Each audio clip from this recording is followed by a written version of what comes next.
like a Hellcat.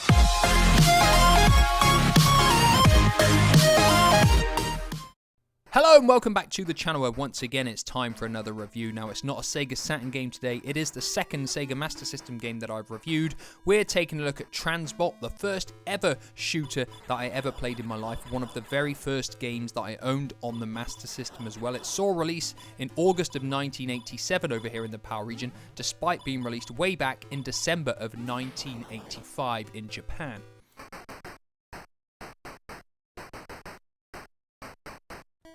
So in terms of storyline content, the game basically doesn't really have any. There is no reference to the story within the game, but if you do read the back of the box and the instruction manual, you will realise that in the solar year 2000 there was a nuclear war. People are now finally emerging from underground to build a new society, but something is still wrong. Dalaus, a leftover computer from the old world, is creating its own empire, and it's up to the player to put a stop to it by controlling the CA-214 starfighter, which is also known as the Transbot.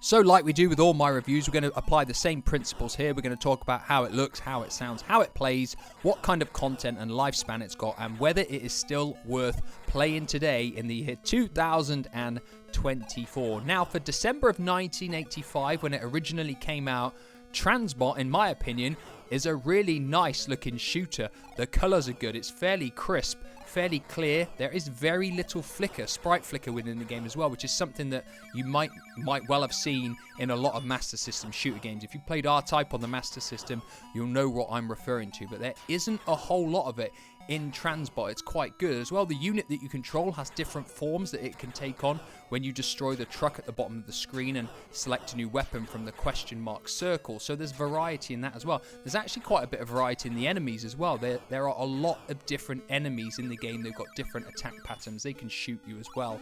And the stages, they do change progressively as you go through them. Well, certainly the first stage does, the second stage not so much, but there is variety there as well. So overall, for a game that is now, 38 years old, Transbot is not a bad looking title.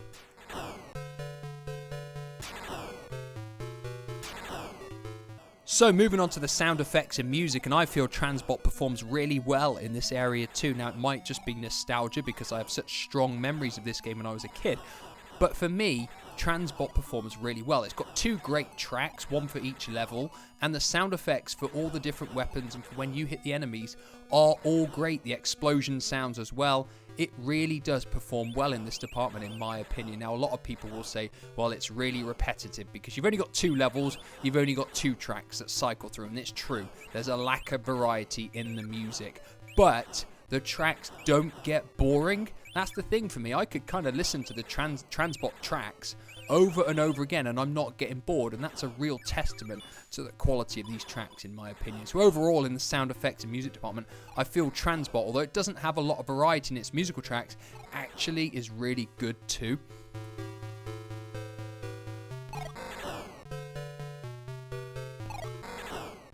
So how does Transbot play? It plays very, very simply. You move the ship with the D-pad and fire with one of the buttons. You've got a power bar and an arm bar at the top of the screen. When your power bar runs out, when you've been hit 4 times, you will die and lose a life. Your lives are in the top left-hand corner along with your weapon choice and the top score.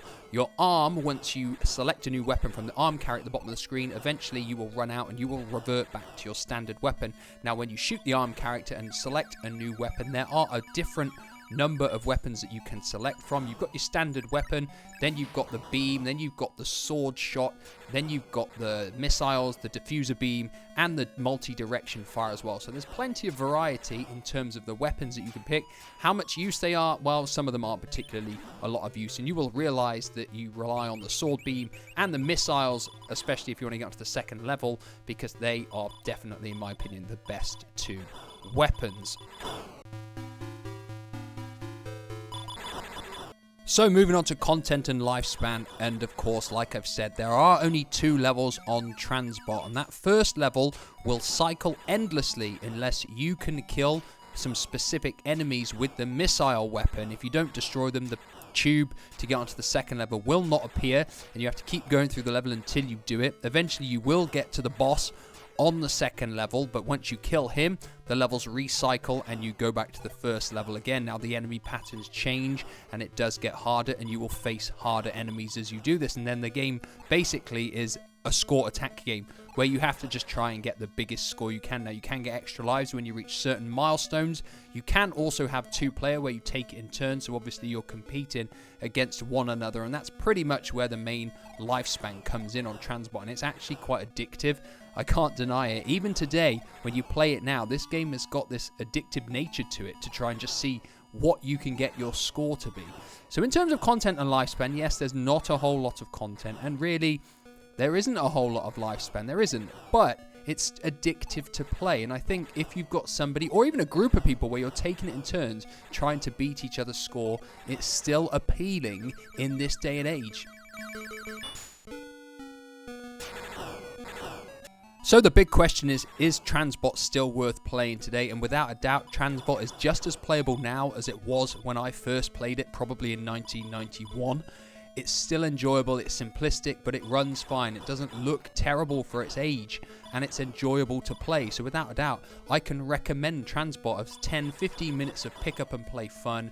No problem whatsoever. Now, obviously, as I build up my reviews of my Master System titles, we will be coming up with the top 10. At the moment, we've only taken a look at Alex Kidd in Miracle World and Transbot. So currently, at the moment, Alex Kidd is number 1 and Transbot will be number 2. That is it for today, though. Does anybody else out there remember Transbot? Have you played it? Have you got any memories of it? How do you think it holds up all of these years later? Let me know with a comment down below. And as always, I'll be back in the near future with another review. Goodbye for now.